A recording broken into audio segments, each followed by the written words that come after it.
Dear students, let us continue our discussion on machine learning for image processing lectures. Let us continue the discussion on neural networks. We have seen in the last class what the model of neuron is, how to learn a neuron to perform a classification task, more specifically a binary classification task, that is classifying class 1 and class 2 samples if they are linearly separable. We also seen that its limitation is if the samples are not linearly separable, then a single neuron will not be able to classify them. So we need network of neurons or multiple neurons put together to come up with a nonlinear classification or classify the samples which are non-separable. Let us see in this video lecture how to train such a network of neurons and what is a good architecture to start with in neural networks.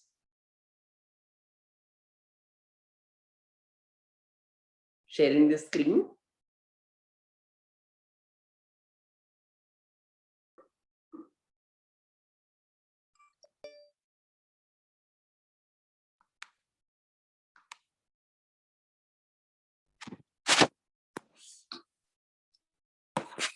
As we just mentioned in the previous class, we also have seen how some network of neurons put together has the ability to come up with non-separable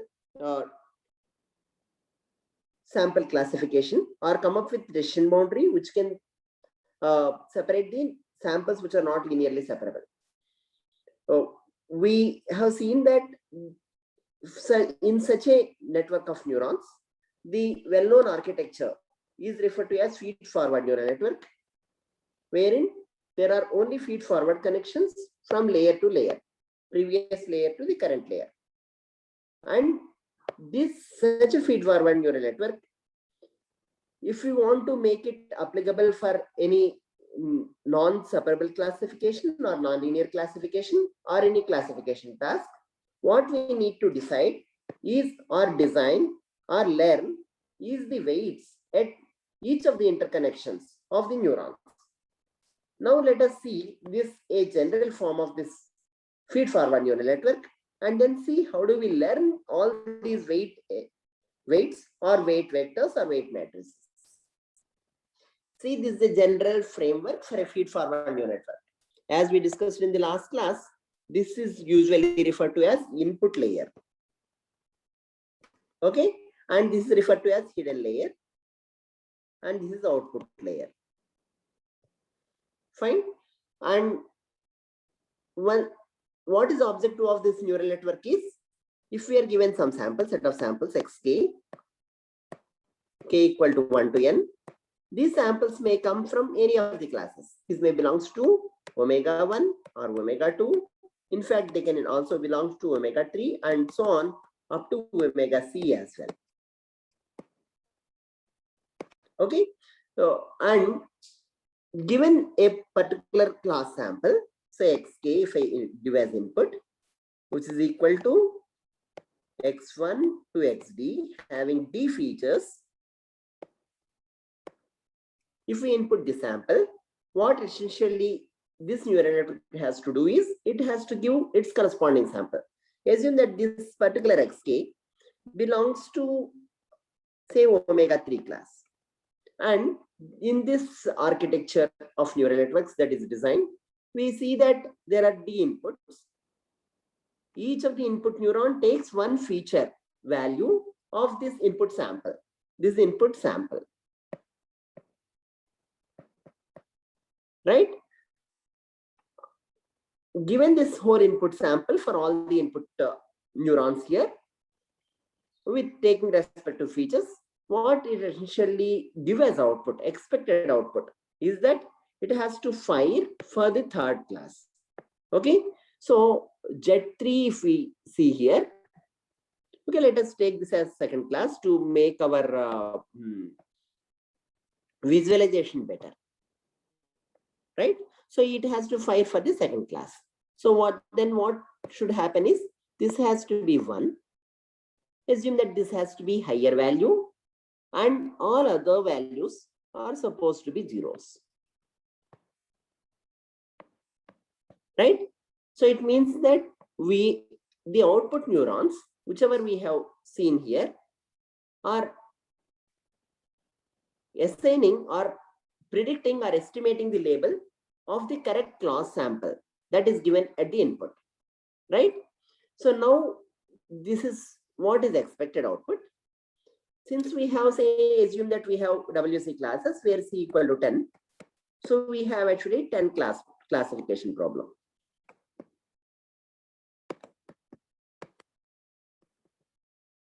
Okay.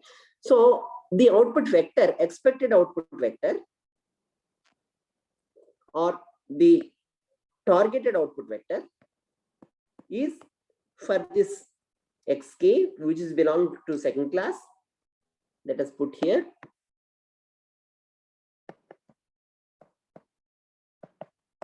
Targeted output vector is supposed to be 0. So it belongs to second class. So it is 1, 0, 0, and so on up to 0. 0 for all other outputs at all other output neurons. This is how we expect. And dimension of TK will be, since it's a 10 class problem, this is 10 class 1. Right? And the dimension of input is D class 1. Okay, this is what is expected.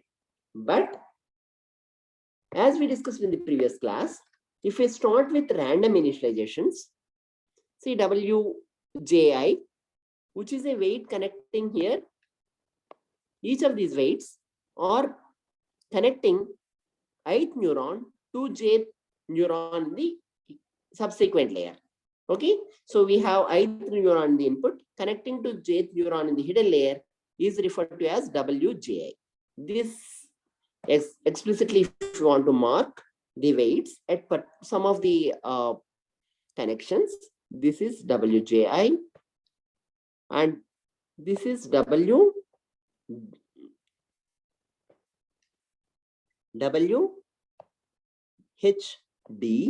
where H or NH is the number of hidden neurons, right? And similarly, this is W. This, if you want to mark, W1, 2, right? Connecting the second input to the first hidden second neuron in the input layer to the first neuron in the hidden layer. So we are marking it as J here. Please note that J is the index of hidden neuron.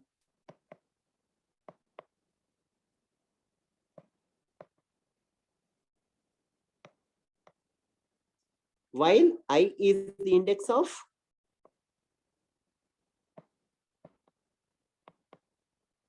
input neuron.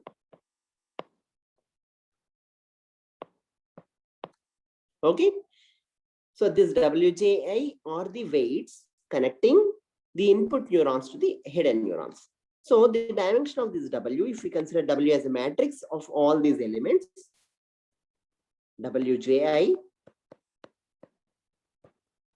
J ranging from 1 to NH and I ranging from 1 to D, then what is the dimension of this matrix W?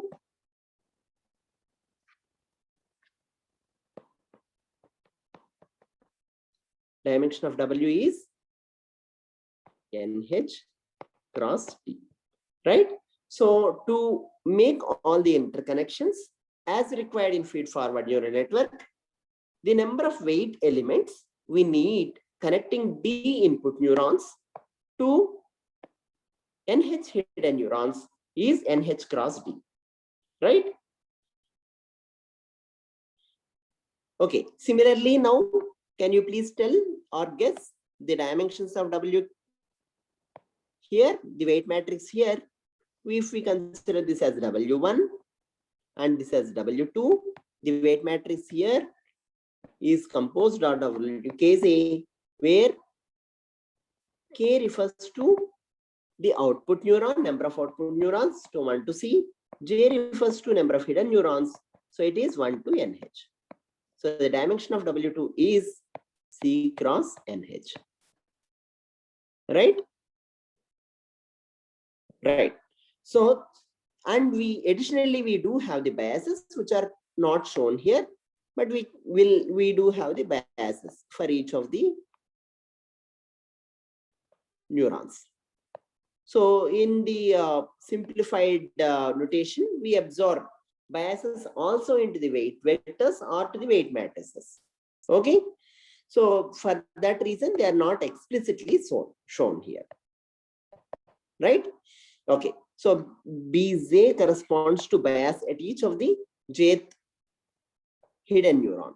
I am not marking at all the hidden neurons, but it can be there. It will be there at all hidden neurons. Similarly here, BK, I'm just denoting with different subscript for the output neuron biases. Similarly, BK will be there for all the output neurons as biases.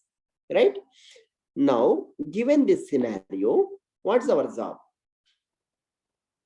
If each of the input samples has to be classified into their respective classes, it means that the W elements or the weight elements and biases cannot be arbitrary or random. So if we start with random initialization,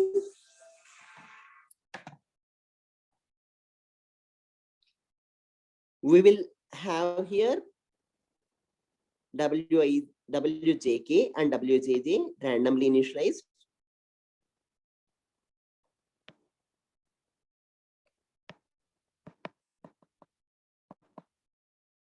Okay, if we initialize them randomly, then what will happen? The predicted output Z here, the predicted output vector Z need not be equal to the target output T.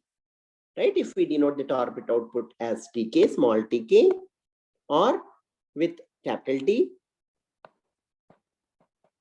both will not be same. Right? So now the learning of neural networks deals with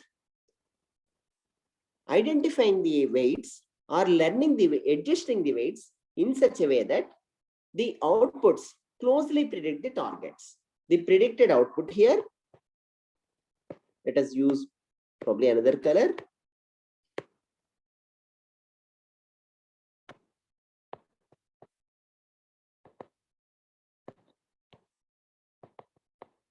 Okay, predicted output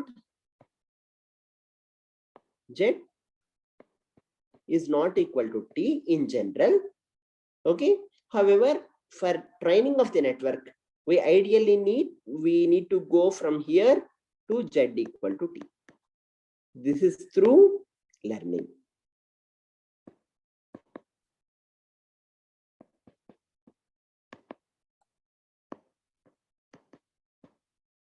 Okay, so this is the aim or the objective of the training.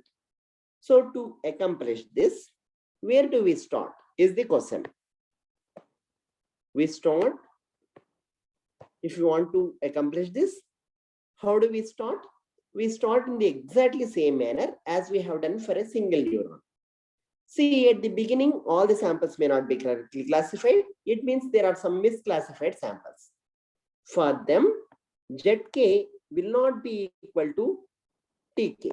And hence, there is an error between or the difference between ZK and TK, which is desired targets versus the predicted targets or the estimated targets.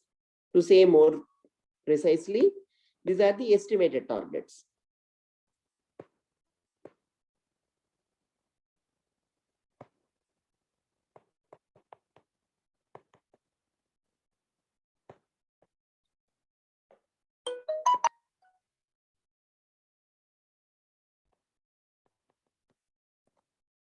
Okay, so now we want to quantify this first, and then learning process involves minimizing that quantified error. We want to quantify this in terms of the error. So usually, since the error can easily be calculated using the Euclidean distance, the simple cos function or the error function that we can come up for quantifying the difference between Zk and Tk is through Euclidean distance between Zk and Tk. But this is the error for only the kth sample. So if you want to get the error for all samples in the data set, then the total error is summation over k to 1 to n Zk minus Tk. Further, if you want to quantify even for the single sample, since Zk and Tk are vectors, we will more explicitly write this in terms of the elements of the vector, that is Zk minus Z or Zp minus Tp whole square, where summation is over p equal to 1 to n, right? So let us slightly adopt different notation. Since we are using here Zk as the output, kth output, let us adapt for the sample, corresponding sample, let us put pth sample, right? So we have here instead of k, pth sample, right? Similarly, let us put here also it is pth sample, and okay, so we are estimating here error with pth sample, and summation is over all p equal to 1 to k samples, right?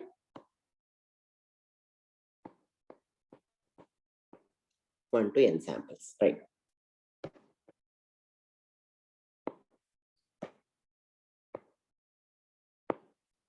Okay, so now this summation, whereas where we want to write with element-wise operations in the cost function, we will more explicitly write Z and T in terms of their respective elements, and then J is now can be written is equal to one summation over P, another summation over K, where Zk minus Zk kth dimension, right? Kth neuron, output neuron minus Tk, corresponding output whole square, and for the pth sample 1 to n, k equal to 1 to the number of output neurons, that is C. So this is the overall error for given weight vectors are given W1 and W2. Please note that W1 has WKJs, okay, and W2 has WJIs with our defined notation. Fine. The values when they take, they may look similar, but we are not distinguishing with explicit notation between the weight elements of this and this. Okay, so they are at Ji itself indicates that they are in between the input to hidden. Kj in notation indicates that they are between the hidden and output layer. Okay, so now given all this, what we want to do is we want to find out that J which will have minimum value after learning, appropriately learning for these W's. So we need to identify those W's, okay, all the weight elements that will minimize the error. So that's what is being done in learning. So how do we do that? So since this is a function to be minimized with respect to W's, we differentiate this J with respect to W's and then try to use them. Use that differential dou Z by dou W to minimize the error. However, as we have discussed in the previous classes, especially while optimizing the cost function for a neuron, we will not go for a single step minimization by equating the differential to 0. We will go for obtaining the error and apply gradient descent algorithm to gradually move towards the minimum. This will have benefits of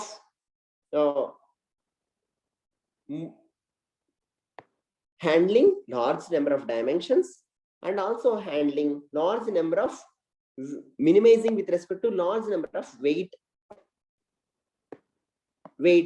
elements. Okay, so let us see that.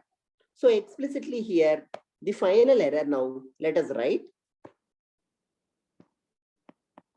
Since if we have a procedure that will minimize the error for a single sample, we can later adopt the same to minimize the error for all samples. So to simplify our calculations, what we do usually is we will derive the minimization algorithm equations mainly for minimizing the error for a given sample. So we drop this P and K equal to 1 to C ZK minus TK whole square. This is the error we consider for kth sample. Fine. The input is xk or xp. For pth sample alone we are considering. I am dropping p here because later we will use it for all samples. And this is a vector, so these are the out, and this is function of all w's. And this is what we will now see how to minimize this with respect to given with respect to the weight vectors or weight elements.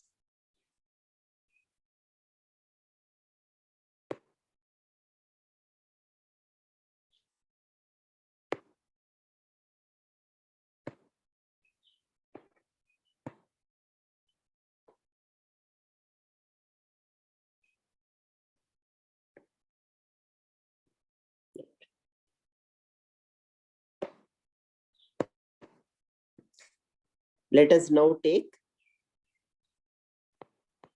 the final error that we had, k equal to 1 to c zk minus tk whole square. Right? See here, in this expression, w's are not very explicit. What with respect to what we would like to minimize this error is with respect to the weight elements connecting the input to the hidden layer or hidden layer to the output layer. So however, the weight elements here are not very clear or very explicit. So we will see how to minimize this error. First, while doing that, let us write this expression of error in terms of weight elements more explicitly. And let us see then how to minimize this. If we consider a feed-forward neural network, so we have here x1 to xd, and then we have here y1 to ynh, and then we have here z1 to zk. Right? So this is the input layer. This hidden layer, and this is the output layer. And there are interconnections between each layer to the next layer.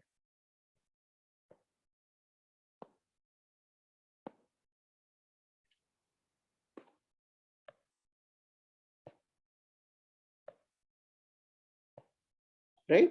And these we denote with W, K, W, J, I.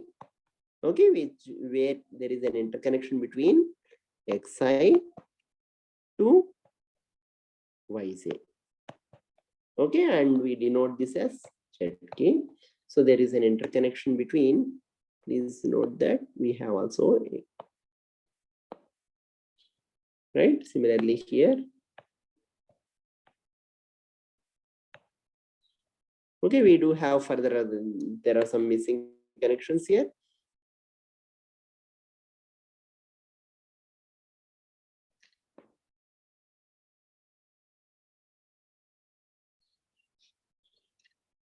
Okay, all are interconnected. Please consider that W, K, J. Now what we want to do before we do the differentiations and so on for minimizing this cost function is that we want to explicitly write the terms that has W's in them, right? So which is the term that has W in this expression? So it is ZK. So how do we relate ZK to the variables here? See, ZK is what? Predicted value at the output neuron, right? So it's predicted value at the output neuron. Predicted or estimated value.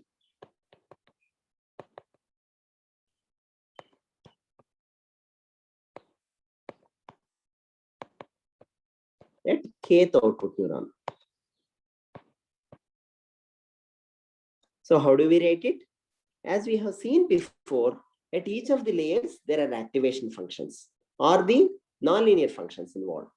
So if we want to write forward equations, let us start from here and keep writing for what is the equation that relates yj in terms of xi and then zk in terms of yj and so on in terms of the vectors. So let us start with that. So if we want to start here, so yj is equal to f of summation over wji into xi plus bi, I equal to 1 to d, right? So if you want to write the output here, it has this output here has the weights connected from each of these earlier layers. So wj1, wj2, wj3 and wji, wjd all are involved. So that's why the summation comes for wji and summation is for I, and that gets multiplied with this weight takes the corresponding feature by that proportion. So summation over wji xi and I summation is over I equal to 1 to d, right?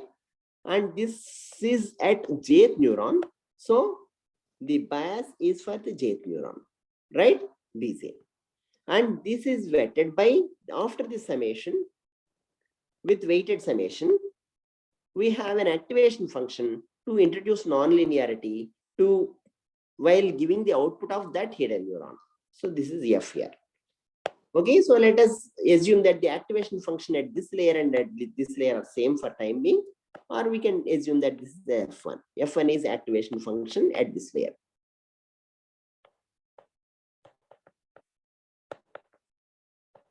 At hidden layer. While here the activation function is f2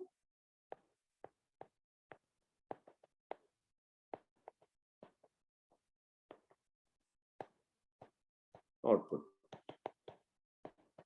Okay, so now one equation that is relating the xi and yj is written. Similarly, we want to write how does the zk is related to the output neuron is related to the hidden output. So how do we write? Summation over j now, because you can see here that at kth neuron, okay, say for example at any kth neuron, output neuron, we have interconnections from each of them, and each of them are taken with wkz, and k is common for all of them, whereas j is varying based on this input.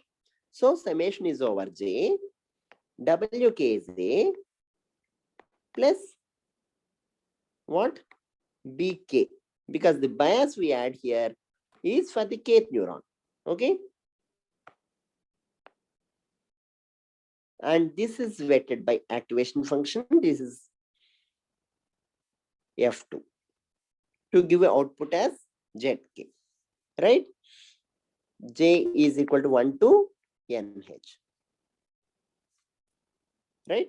So given this, now you can write output is variable output neuron is has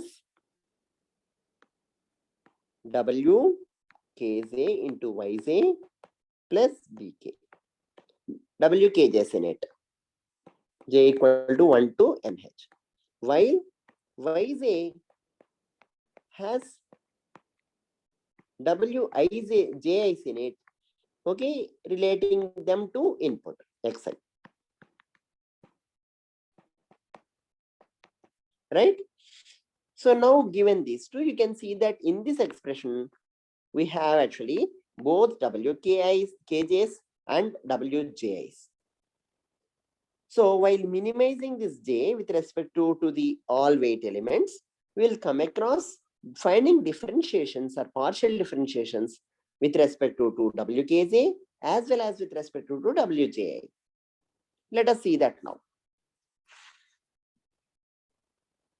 So as we said, we want to minimize. J has to be minimized. So to find out appropriate J's,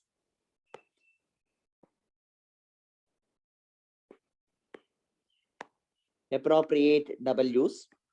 Okay, W, you get all the W's, WKZ and WJ are obtained. Okay, by minimizing with respect to WKZ and WJIs. What should we minimize? C, function J. Here, please note that inputs are given by the samples and outputs are expected as equal to be targets.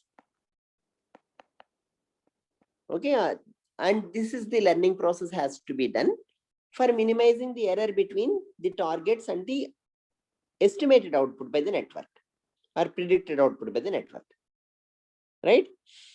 So now we need to minimize this J with respect to WKJ and WIC. Prediction in true sense requires predicting the future value. However, here prediction means given the input sample, we are trying to predict what the network says as the current target variable. Okay, so now this is what we need to do. So let us do this, address this through partial derivatives. Okay, so let me clear this off because these two expressions are same. So please note that this is F1 and this is F2. Right.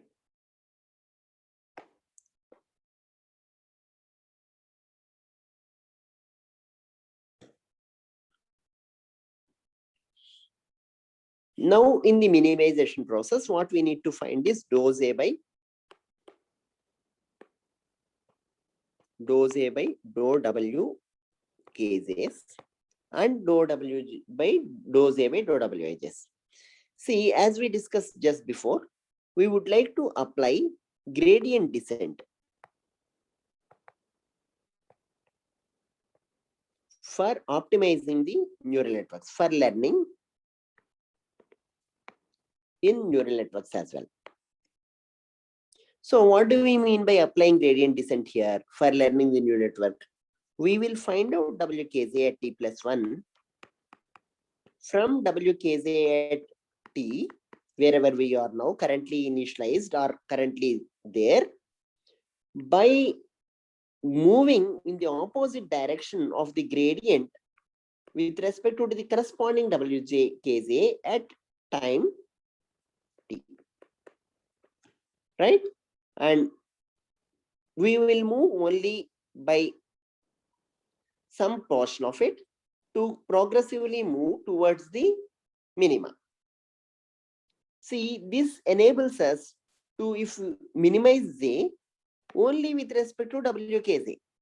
And there are, if we consider, for example, if we consider here 100 input dimensions and NH is equal to, say, number of hidden neurons is equal to, say, 20, number of output neurons that is C is equal to 10.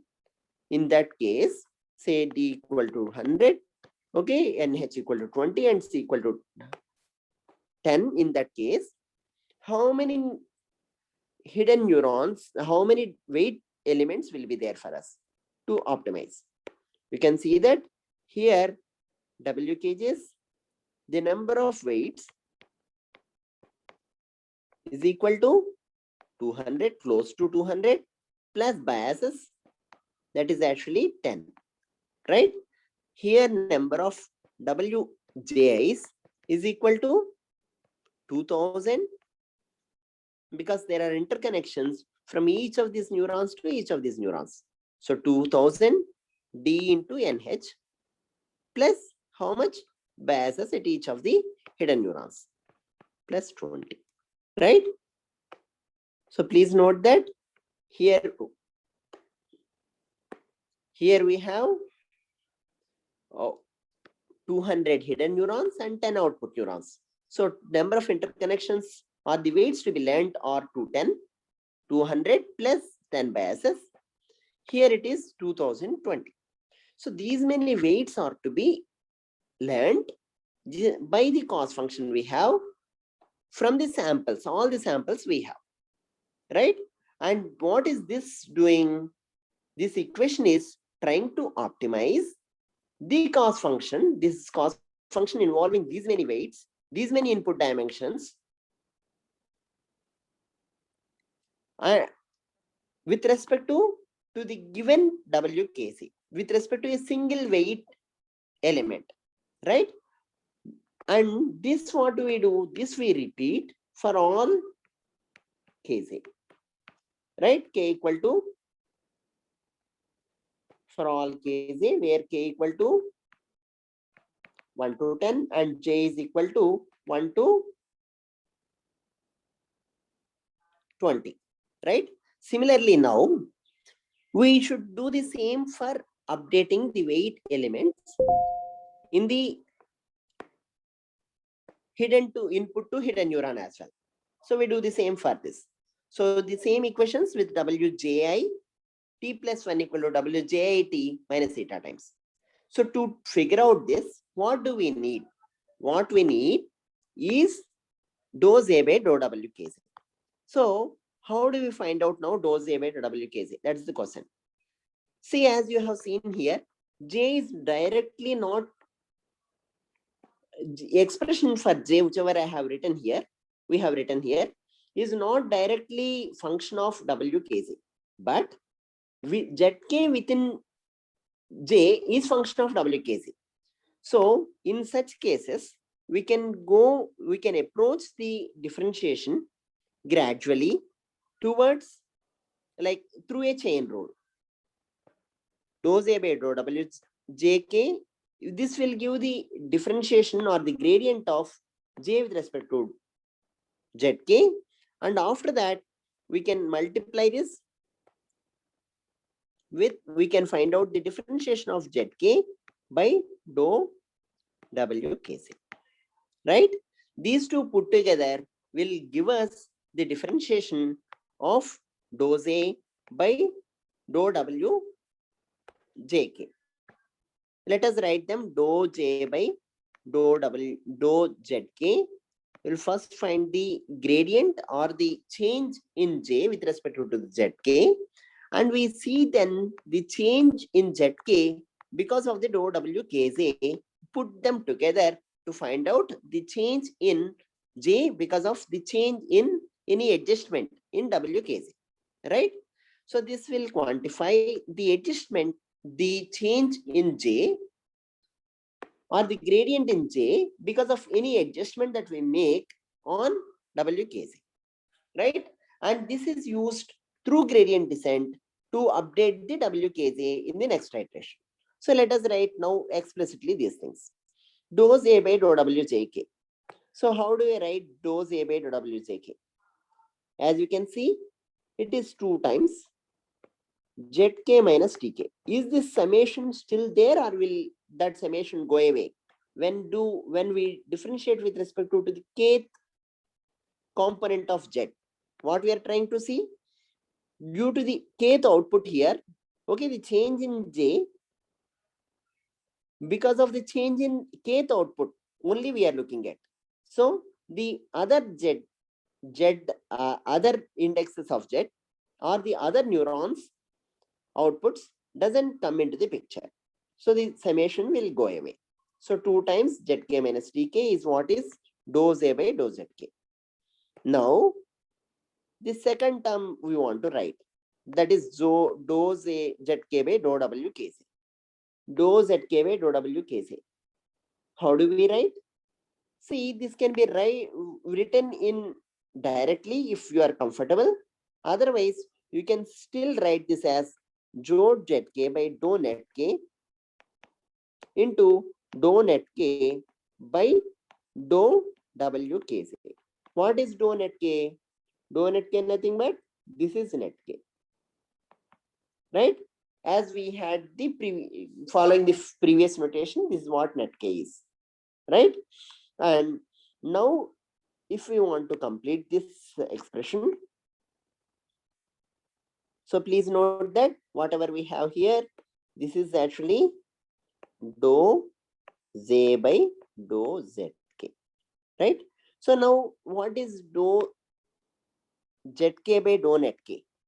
It is, say, if we write Zk equal to F1 of net k, dou Zk by dou net k, we want to write in general form. So it will be equal to, it will be equal to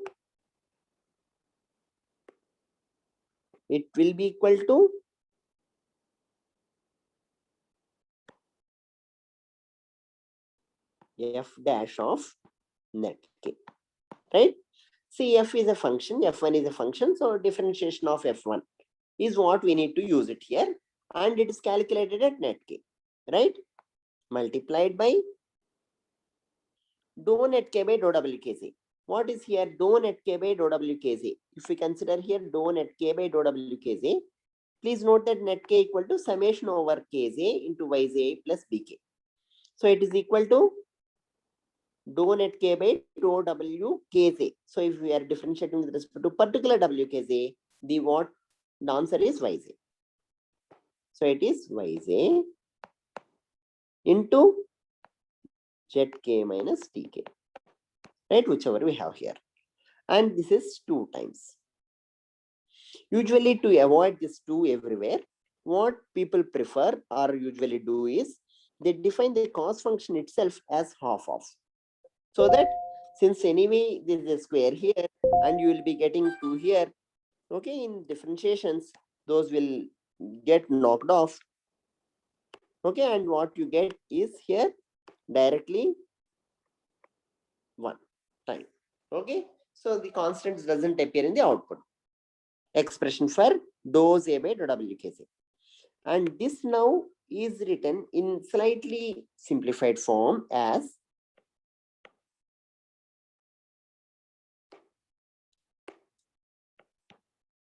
F dash F1 dash net k into Zk minus Tk into Yz. And this is function of k, so that is kth output delta k into Yz. Right? We will see the significance of writing like this later. But for time being, you can see how to calculate the differentiation of J with respect to given hidden to output neuron weight element. See, why did we consider this first? Because this is more closer to Zk and more closer to J, and hence it is a little easy to calculate the change in Z, change in J because of some change in Kj, right? That's why we quantified it. So this is the final expression. So as we can see here, in the final expression, dose A by dou W Kj is equal to delta K into Yj, where delta K is nothing but F dash of net K into Zk minus Tk. This put together is what is delta K, right? Is delta K, right?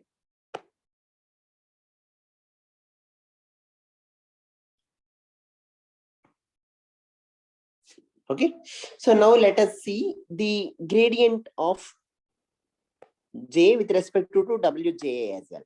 Because to learn the whole network elements, we need to find out the gradient of J with respect to WJ as well.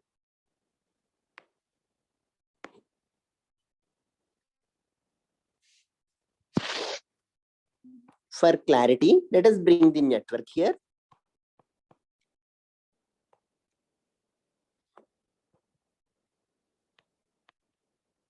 Okay, and then let us bring the connections also here. Bring with light colors.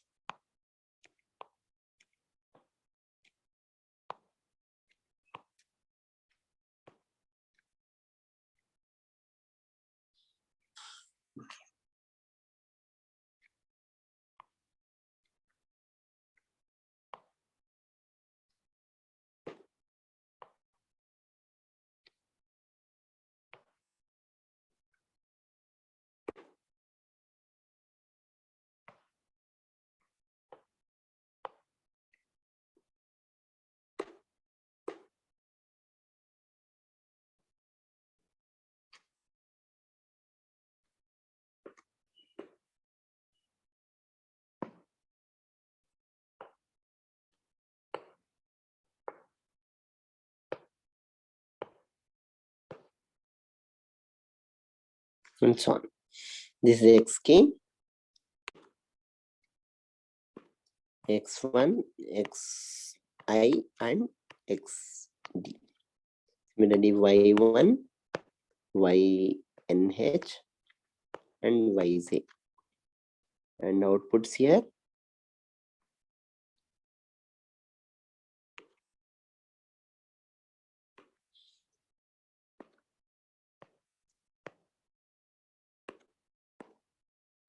Z1, ZC, output ZK somewhere here, right? Okay, so now what we want to do is, let us write J here again, ZK minus TK whole square, and summation over K is equal to 1 to C. And ZK explicitly what we had is F1 times summation over W Kj Yj plus Bk, J is equal to 1 to NH. Similarly here, we have Yj is equal to F2 times summation over K equal to 1, sorry, I equal to summation over what? I equal to 1 to D Wji Xi plus Bj, right? So here is summation over input, in input features and corresponding weights. Here, hidden variable corresponding weights will be summed to get the corresponding output, right? And given this, what we want to do now is write, we want to write dou Z by dou Wij. Why we want to write this? We need this partial derivative because to update the Wji's by gradient descent.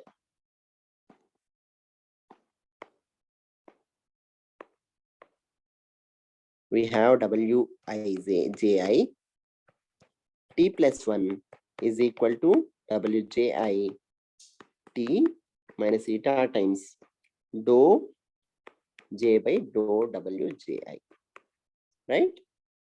And this is calculated at the anyway t time t, right? So now to calculate dou j by dou Wij, we follow exactly the similar procedure as we have followed before, but with little caution. The question here is, we want to write in the same way. See, as you can see, J is not explicitly involved with Wkijs. So we need to come from here to here, and then even this is not directly involved with Wjis. So you have to come up to from here to here. Okay. So we will see here. So while writing this, so dose A by, let us start from this side. Dose A by dou ZK, fine, as we have written here, into dose A by, see, let us write here first. So since Wj are involved, let us bring dose A by dou Yj, which is one index of J, and dose A dou Yj by dou what Wj. Sorry, right. So dose A by, what we want to bring in is, since Wj has connection with Xi and Yj, right? Or Wij is the connection between Ji, Wji is the connection between Xi and Yj. Let us write the explicitly in terms of Yj. First the error, right? And then let us see how to move further. So when we write like that, what we have are, first we will have actually dose A by dou Yj. Okay, as you can see here, by dou Yj, the change in Yj because of Wji. Because anyway, as you know that Wj is influencing, okay, Wji is influencing Yj. Okay, so now what we want to do is, we want to dose A by dou Wij finding is quite similar to whatever we have discussed before. So this easily enables us to find dose A dou Yj by dou Wji. What is this? This is equal to F2 dash into net J. Let me write it with little space. This is dose. From here you can find dose A by dou Wji as F2 dash into net J. What is net J here? This we consider it as net J. Okay, net J into what? Net J differentiated with Wji, which is equal to what? Into what? Into Xi. Because if you differentiate net J with respect to Wj, what you get is Xi. That's all. Right? So this is writing, this is simpler. But how do we write now dose A by dou Yj? See, can we write this as dou Yj by, see, as we have written before, dou Yj by dou Zk, or dou Zk, sorry, dose A by dou Zk into dou Yj by dou Zk. Can we write like this? If we write like this, sorry,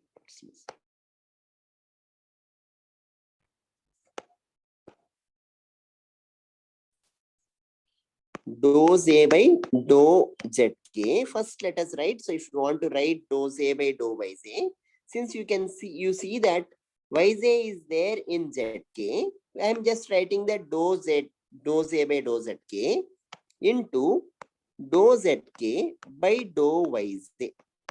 Can we write like this? The answer is no, because see, which of the Zk's involve this Yj? Even Z1 also involve Yj, Z2 also involve Yj, any Yj, Z3 also involve Yj. So all Zk's have some like dependence on Yj, and hence considering a particular K is not sufficient. So if you want to write this, what we need to write, how we need to write is, we need to write this with a summation over K equal to 1 to C. Because each of the Yj, each of the Zk's are influenced by each of the Yj's, right? So since we cannot write dependence of a particular Zk alone and then quantify the change, the influence of Yj in Z, we need to see the change of all to quantify a particular Zk. Similarly, change of all to quantify a particular Z1. To quantify the change in ZC, we need to see the change in all. Like that, all these changes put together is what is making the J. Okay, as you can see here. And hence here summation comes into picture. Right? And this is now you can explicitly write the individual terms. Dou Z by dou Yz. Dou Z by dou Yz, as you can see here, dou Z by dou Yz, Zk by Yz is F2. So F1 dash into net K into what? WKZ. Please see this. So dou Zk by dou Yz is equal to F1 dash net K into WKZ. Similarly, the next term, if we consider this term, okay, let us write this with different color to dou Z by dou Zk. Right? Dou Z by dou Zk now is equal to simply the exactly what we had before, 2 times Zk minus Tk. Right? Only here we are differentiating with respect to particular K. Please note that. Okay. And however, there is a summation over all K here on the top of it. K equal to 1. And if we consider initially, as we discussed, this as half of this as the cost function, then this 2 by 2, and this will not come in the final expression. So putting all these things together, what we have is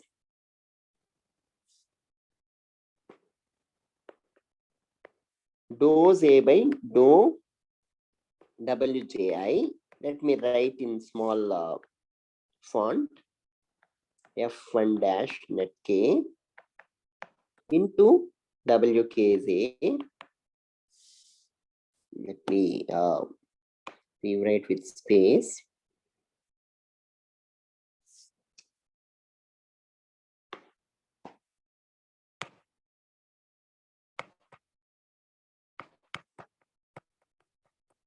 Gradient update rule is minus eta times dou Z by dou Wji. Now, given all this, we can write now dou Z by dou Wji is equal to, the first term is K equal to 1 to C, F1 dash. F1 dash means what? Derivative. Okay, please note that F dash means, okay, derivative df. Df by d, whatever the argument. Okay, d net K. Here df by dou f by dou net. Okay, so net K into WKZ into Zk minus Tk into F2 dash net K, net J here, into Xi. Okay, all these things put together. Please note that here, this all summation is over, summation here is over K. So the K index will go away after summation. So what is left with, please note that here J is still there. So what is left with all this, okay, is index of J. So I can write this as delta Z. And this second component, I can write this as Xi anyway. Okay. So this differentiation that is written as dou Z by dou Wji, we can rewrite this as delta Z into Xi. Right? We will see the significance of this rewriting later. But you can see that this is all function of delta J and this is all function of I. I put together the result of function of J and I separately. Right? And this is what you have got as the gradient of J with respect to Wj. Given these two gradients, you can now update all the weights. And once you update all the weights for a given sample, we keep presenting the samples one after the other to the network. Okay, initially we may be giving x1, x2, and so on. Xk or xn are given to the network. Okay, inputted to the network and see that the weights are adjusted with respect to each sample. And finally, if the weights doesn't change after a certain iterations,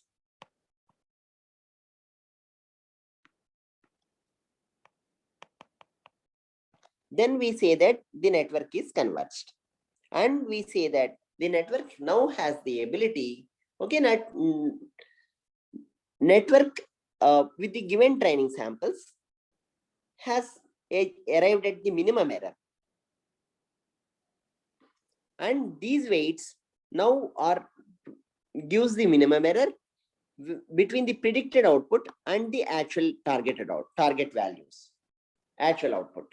And hence we assume that if this is small, after convergence, we assume that the network reasonably predicts or classifies the corresponding sample to corresponding class. That's how the classification is being done by a neural network, right? And this is repeated for large number of with each sample, the update process is repeated. And after large number of iterations or epochs, the weights doesn't change, okay, irrespective of which sample we present. And then we say that the network is converged, and with the converged network, the error is minimum. And if that error overall is less, then this network has the ability to classify all training samples. And based on the diversity of the training samples, it also have the ability to classify the test samples reasonably well. We will see in the subsequent classes how exactly we train some of the training protocols, train a neural network, and we also see what are all the limitations of this neural network itself, training itself. We will see some procedures usually adapted in practical scenarios to improve the performance of neural networks or to be applicable to many real situations. Thank you.